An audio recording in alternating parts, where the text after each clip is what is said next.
You watch Animal Drive, and guys, today I have a 2024 Tesla Cybertruck Dual Motor to answer two burning questions. And question number one, let's face it, maybe all you need is just to rent the Cybertruck for a day from places like Turo, like I did for my review, and just literally clear it out of your system, like drive on all your favorite roads and say, hey, you know what, I don't need this. Because let's face it, guys, Tesla forces you for this Foundation Series Cybertruck to spend extra almost $10,000 on their full self-driving option, which you may not even need it. Hopefully that doesn't leave a stain. So maybe all you need is just to rent the Cybertruck for a day and just like I said, clear it out of your system.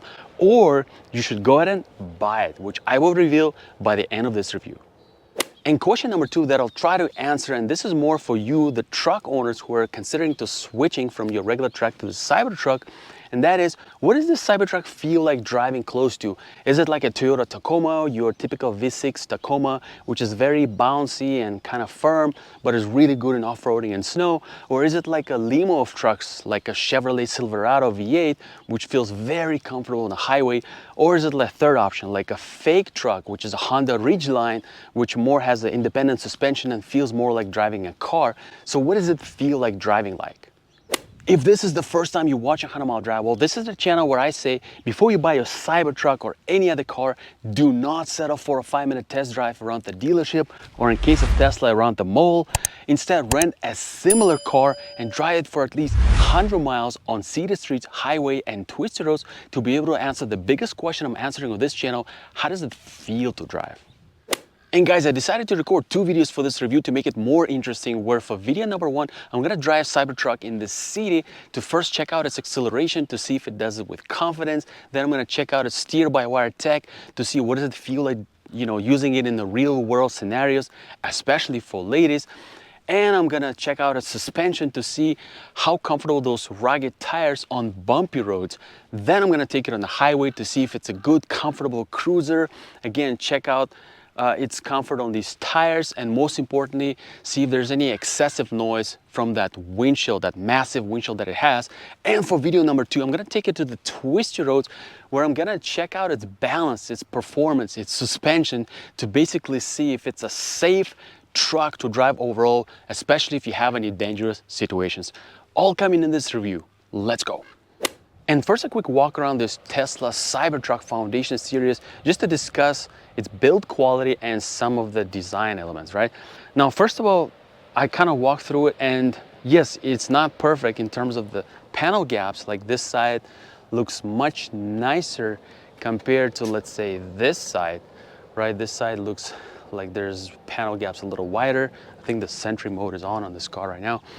Now, as far as the big wheels and tires, these are 285/65 R20, and a lot of them come from Tesla without the hubcaps. Like the hubcaps are missing, you have to get them later. Now, overall, not bad, right? The panel gaps, it's pretty even. I think for stainless steel material, this is not bad at all. Now, the design has a love and hate relationship. Now, I'm already having a lot of conversations with just strangers, people walking up to me, want to discuss this. Most people actually said they liked it. Now, I don't know if they were honest or not, but I know people like in my office and other places I talk to, some say this is the most ugliest thing they've ever seen. Now, in my personal opinion, whether you like it or not, this truck has its own spot, and you know, it's up to people to decide whether they like it or not.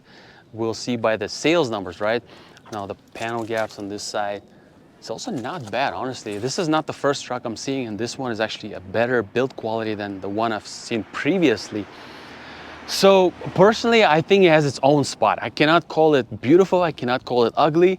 I can definitely call it modern, for sure. Modern in its own way. All right, let's get on the inside. And let's do a quick door sound check. Let me go ahead and open this car with this guest key. And then we're pressing this button. Of course, you want to make sure your fingers don't get stuck. And this is what everyone is saying, this exposed steel here. It's not too bad, but of course, if you slam yourself, you can hurt yourself. At least you can peel your carrot, like I've seen videos, people doing that. So let's do a quick door sound check.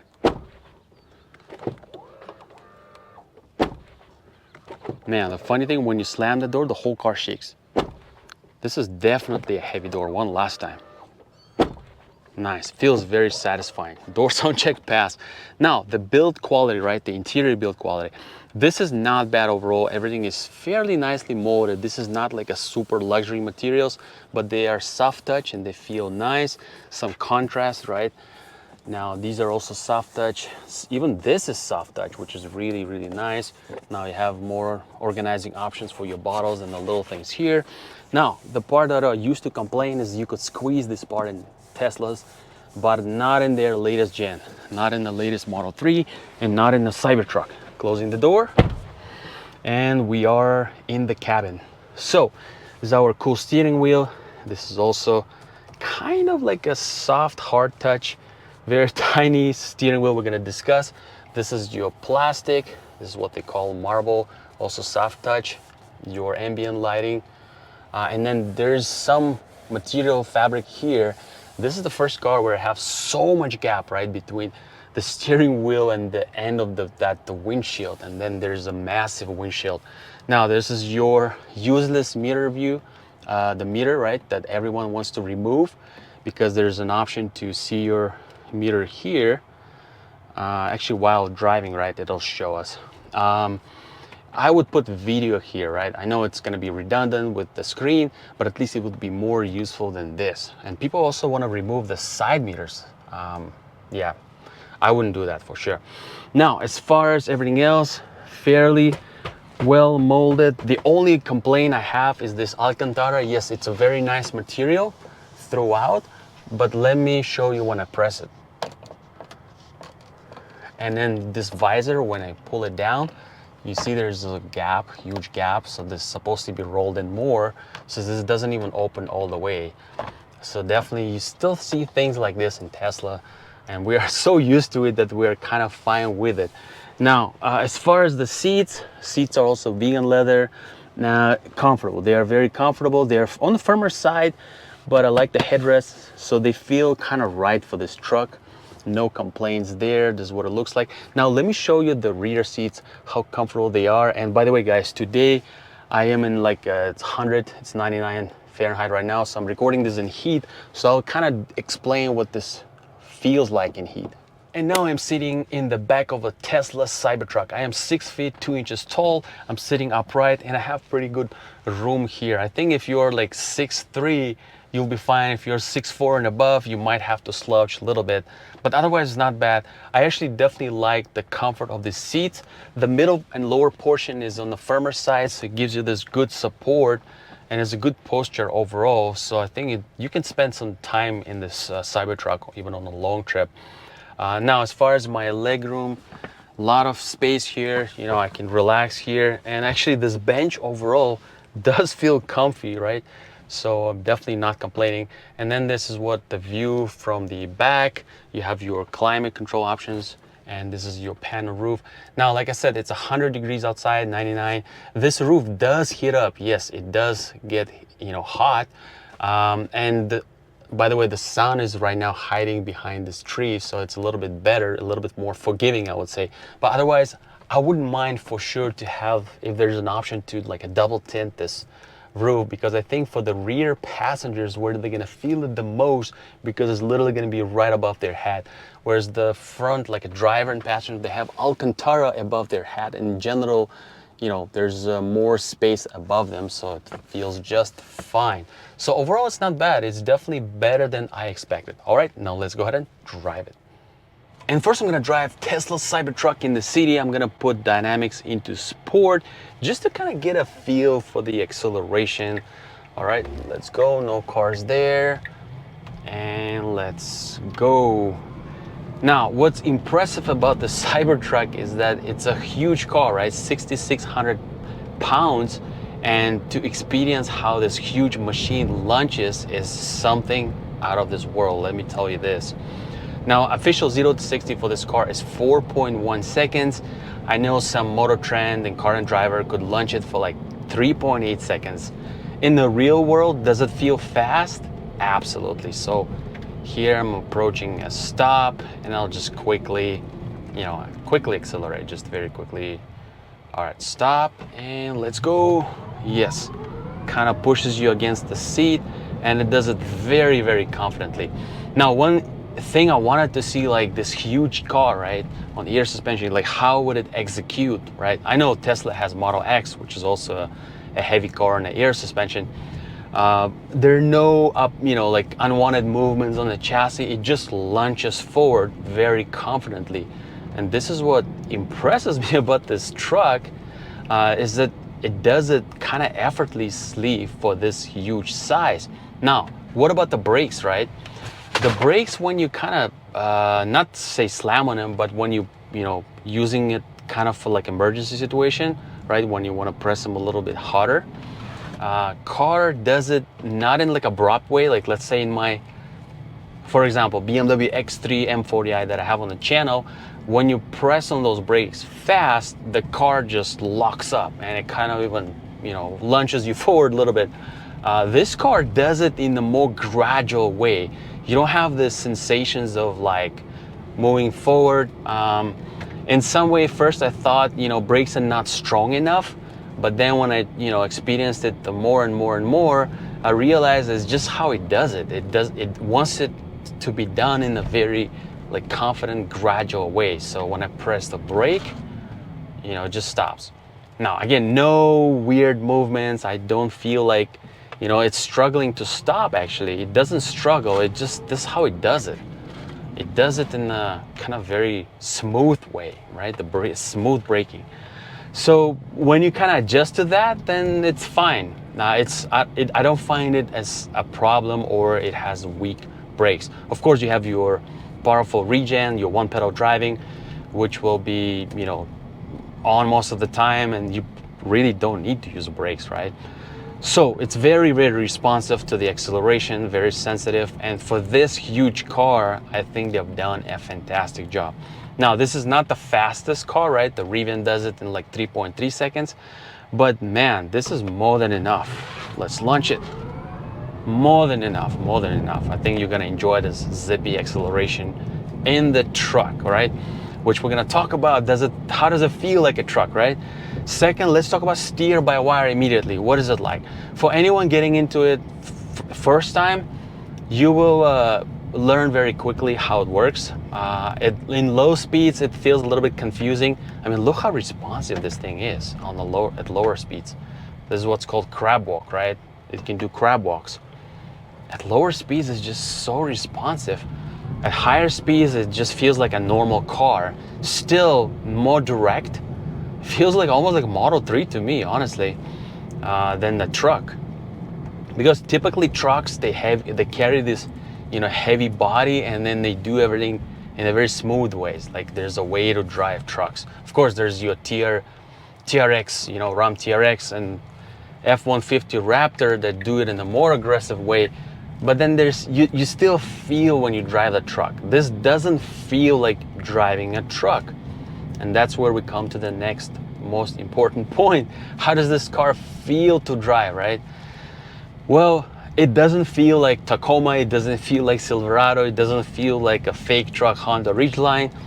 It feels like driving an EV. It feels like a jumbo jet or something.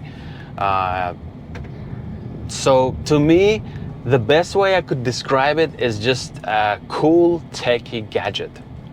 Okay, it's pretty much how I would describe it. There's no way that it feels like a truck. Like, it doesn't have this bouncy, bed that you typically experience in the truck. Even in Silverado, you're driving a truck. The whole view feels different. And of course, this steer-by-wire tech makes it so responsive that is not a typical of driving trucks. This feels like, like a Model 3 to me, like a big Model 3, more than a truck.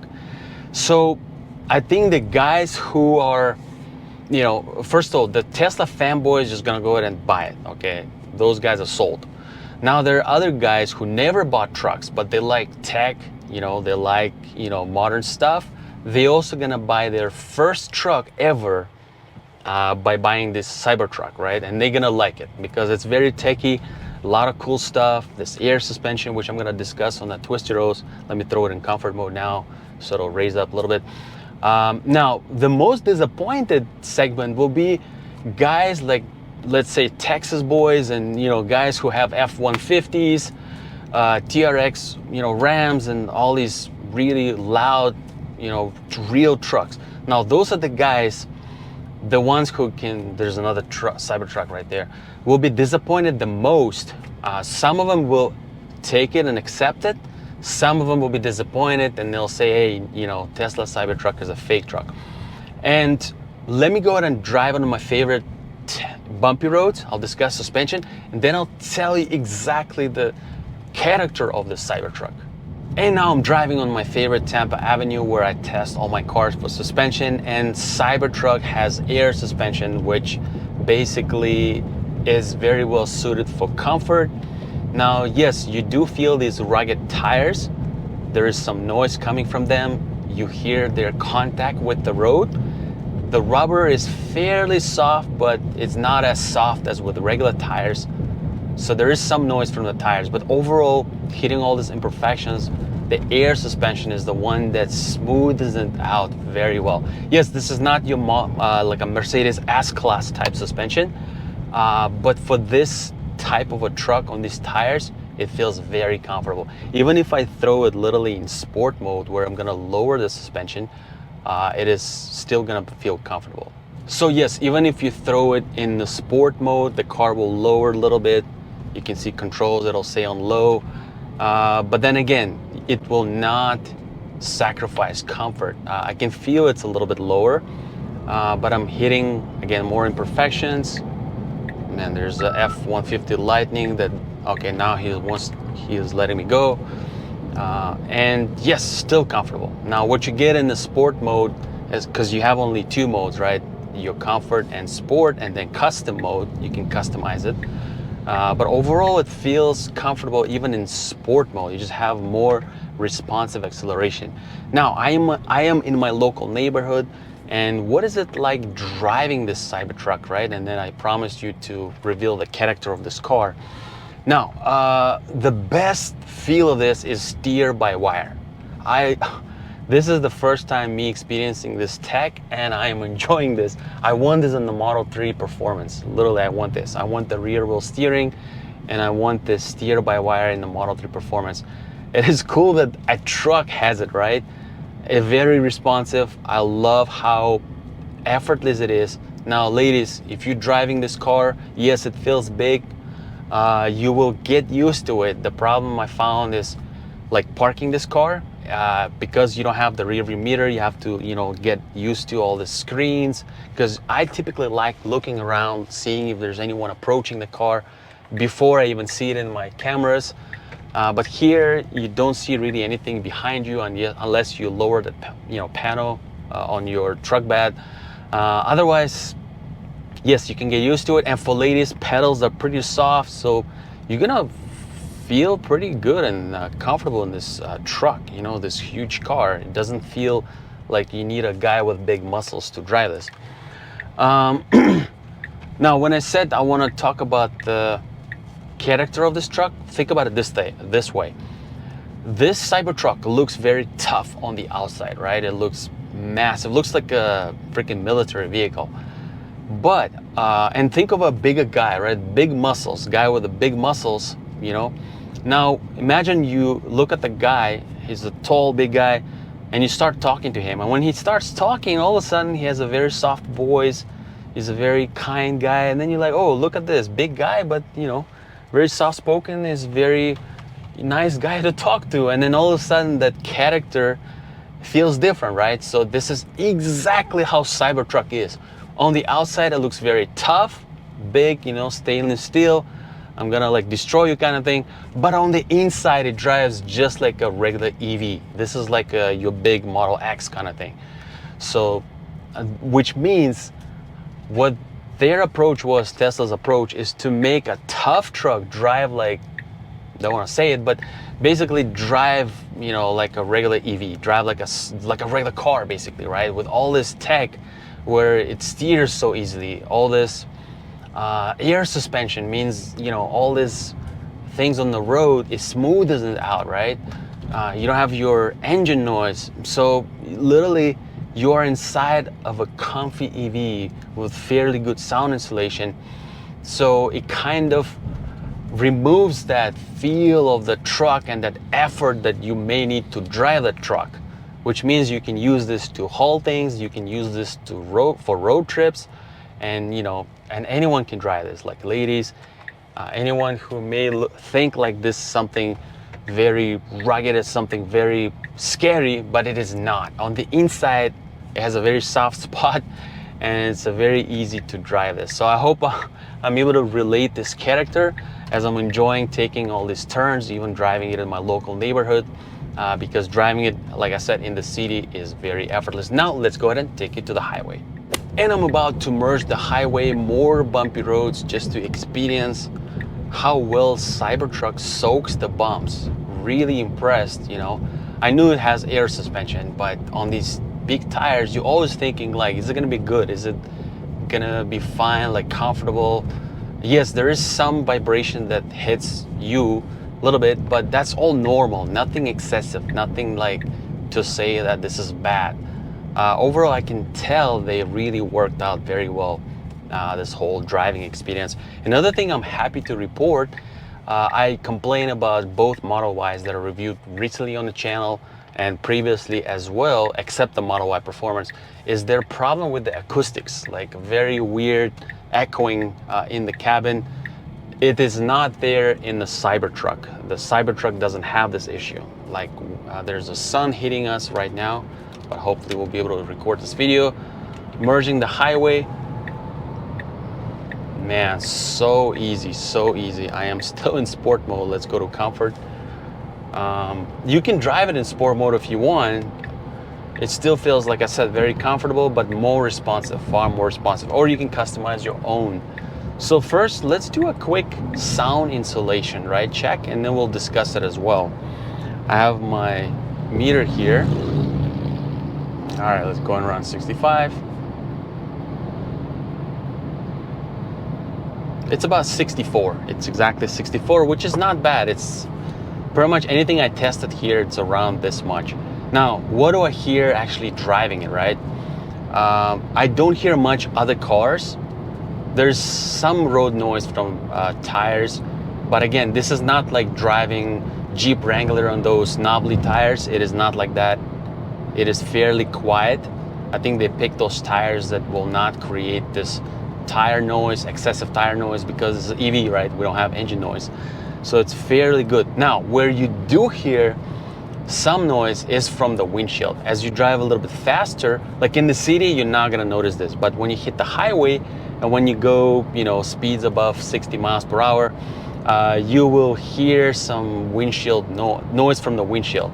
Now, I was thinking like, what is this related to? Yes, part of it is this giant windshield. The other part of it, this hood is very short, right? So wind directly hits the windshield. Like typically it'll be broken kind of down by, by your long hood, and then you will have some wind trapped onto your windshield, right? But here, everything hitting our windshield. So yes, they are using some insulation here, but that's something you will hear. Is it excessive? No, it is totally fine. It is not something that is very loud and excessive. It's just something you'll notice, but it is not bad. Now, what is it like living with this, and what is it like going for long trips? It is absolutely fine and pleasant. Again, you have your air suspension for the comfort. Seats are comfortable. Rear seats are also comfortable. I already pointed that out. Enjoy your sky view, and you can definitely take this car on a long journeys.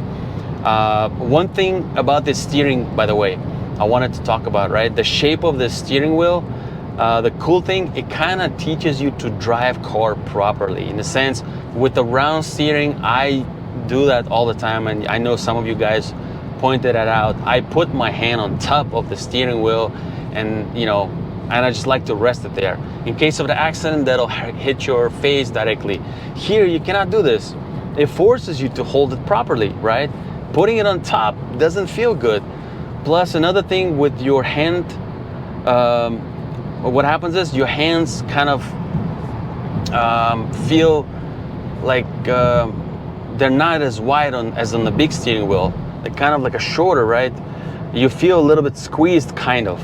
It's kind of normal after spending a day with this truck. I'm okay with it now, and it kind of teaches you, like I said, to hold it in the right place. Also, you don't need to like rotate it too much, so it makes you like a better driver, I would say.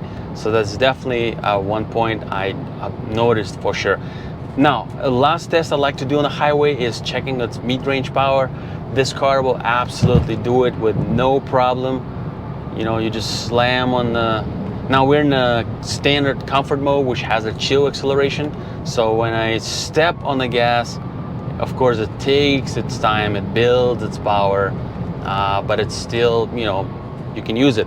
Of course, we put it in sport mode, slam on the accelerator, and it's much faster. It is, of course, much faster. Yeah. So tons of power, right? 593 horsepower, tons of power. So this is absolutely no problem. So guys, this is it for video number 1. I didn't want to make it way too long. I hope you enjoyed this video. Let me know what you think. Do you have a deposit for a Cybertruck? Are you considering one?